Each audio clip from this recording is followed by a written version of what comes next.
2 lettres, 3 chiffres, 2 lettres. Voilà à quoi vont désormais ressembler les plaques d'immatriculation des véhicules neufs. Ce système est entré en vigueur aujourd'hui. À chaque véhicule neuf sera donc attribué un numéro d'immatriculation à vie. Ce système a pour objectif de simplifier la gestion des immatriculations, réduire les formalités pour les automobilistes et lutter contre les trafics de véhicules. Mais la grande nouveauté, c'est que désormais, chaque automobiliste pourra choisir librement son numéro de département et le logo de la région correspondant. C'est-à-dire que vous habitez en Maine-et-Loire, vous aimez beaucoup les Bouches-du-Rhône, vous pouvez choisir le numéro 13.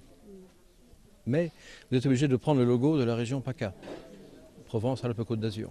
Chaque nouveau propriétaire va donc pouvoir afficher son attachement à un département. C'est la Bretagne, c'est le Morbihan, le 56. La Pays de la Loire, mon département. Je suis fier d'être angevin, donc voilà, il n'y a pas de souci. Marseille, numéro 13, parce que j'aime bien le sud. Ce système ne concerne pour le moment que les véhicules neufs. Il faudra attendre le 15 juin pour les véhicules d'occasion. Mais ce professionnel s'y prépare déjà. La région Bretagne, tu en mets 20. On n'a pas le choix que de prendre tous les départements. Là par contre, forcément, ça engendre énormément de stock et c'est ce qui est aujourd'hui quelque part un petit peu problématique dans le sens où les propres fournisseurs ont eux-mêmes des problèmes à pouvoir nous fournir tous les produits, quoi. Les deux systèmes d'immatriculation, l'ancien et le nouveau, devraient coexister un bon moment puisque rien n'oblige les automobilistes à changer leur vieille plaque. 700 plaintes déposées en 2008 et encore le chiffre est bien inférieur au nombre réel de vols de vélos chaque année à Angers. Pour lutter contre ces vols, l'association Place au vélo et le commissariat de police d'Angers organiseront samedi matin au marché Lafayette une opération de marquage comme ceux qui peuvent être réalisés au Pont de C par les cycles Cébron. Le marquage, c'est l'un des moyens les plus efficaces de prévenir les vols.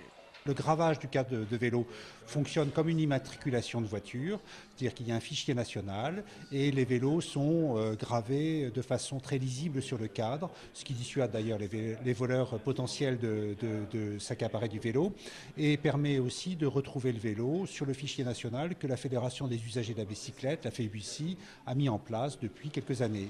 Le marquage d'un vélo ne coûte que 5 € et se fait sur présentation d'une facture ou d'une pièce d'identité.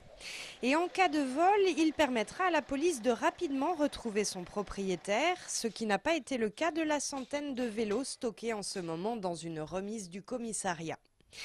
Pour éviter de se faire voler son vélo, 2 conseils des plus simples: avoir un bon antivol, un U bien solide et l'attacher à un point fixe, les arceaux prévus à cet effet. La ville d'Angers devrait d'ailleurs en faire poser 400 nouveaux dans un proche avenir pour permettre un stationnement toujours plus sécurisé. Le lac bleu en plein centre d'Avrier semble paisible. Pourtant, par 25 mètres de profondeur, il regorge de près de 3000 tonnes de munitions stockées ici depuis la Première Guerre mondiale. En 2006, les autorités avaient été alertées par la présence de certains collectionneurs qui auraient pu tenter une plongée. Elles ont donc organisé 5 séances d'extraction. La dernière vient de se terminer aujourd'hui. Bilan 14 roquettes autopropulsées de 28 cm, pesant chacune 90 kg. Des munitions allemandes datant de la Seconde Guerre mondiale que les 7 plongeurs ont remonté à la surface. Le but à l'heure actuelle, c'est surtout d'enlever les munitions à grosse capacité en explosifs. Et c'est les munitions que l'on trouve à l'heure actuelle, c'est les plus grosses qu'on a trouvées. Et donc le but, c'est d'enlever ces munitions, puisqu'il y a quand même 36 kg d'explosifs dans la charge, quoi.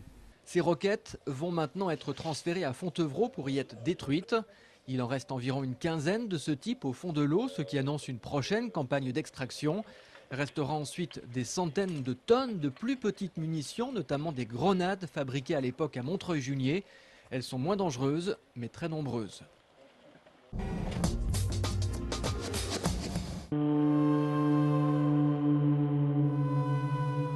Toutankhamon sera à l'honneur dès ce week-end à l'occasion de l'ouverture de la Foire Expo d'Angers.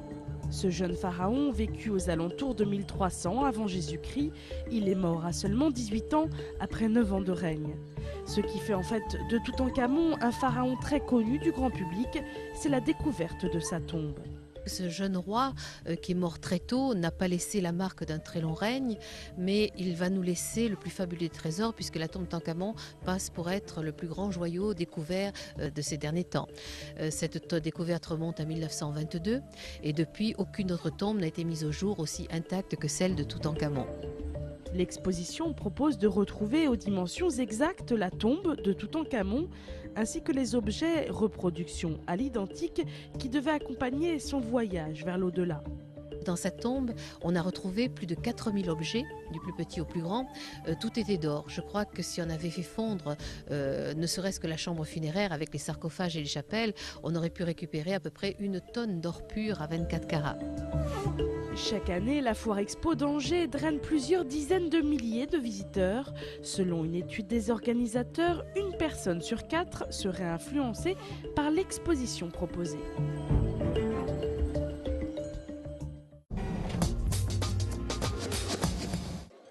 Qui a dit qu'on s'ennuyait pendant les vacances? Surtout pas ces 24 enfants. Cet après-midi, ils ont pu suivre un vrai cours de cuisine à l'atelier gourmand. Les enfants ont pu mettre en œuvre tout leur talent de chef pâtissier. Au menu de l'après-midi, petits muffins au cœur coulant et mousse au Toblerone. Lucie n'était heureusement jamais très loin pour aider les cuisiniers en herbe et leur donner des petits conseils. Et après, on remet une cuillère de chocolat par-dessus. C'est la première fois qu'on les propose à des particuliers parce qu'il y a eu une demande nette des parents. D'habitude, je faisais des cours en partenariat avec les centres de loisirs ou les écoles. Et puis là, comme les parents ont demandé, on a essayé de proposer ça pour essayer de voir si ça plaisait aux gens. Et puis le résultat a été probant parce que c'était complet. Concentrés, appliqués et un peu gourmands, les enfants ont investi la cuisine de l'atelier avec talent. Certains parents étaient bien sûr présents pour effectuer les tâches dangereuses. Mais de la dégustation, les apprentis se sont personnellement chargés. Très bon. C'était très bon. Chaque enfant a pu bien sûr emporter ses gâteaux chez lui à la fin du cours. Enfin, ceux qui restaient.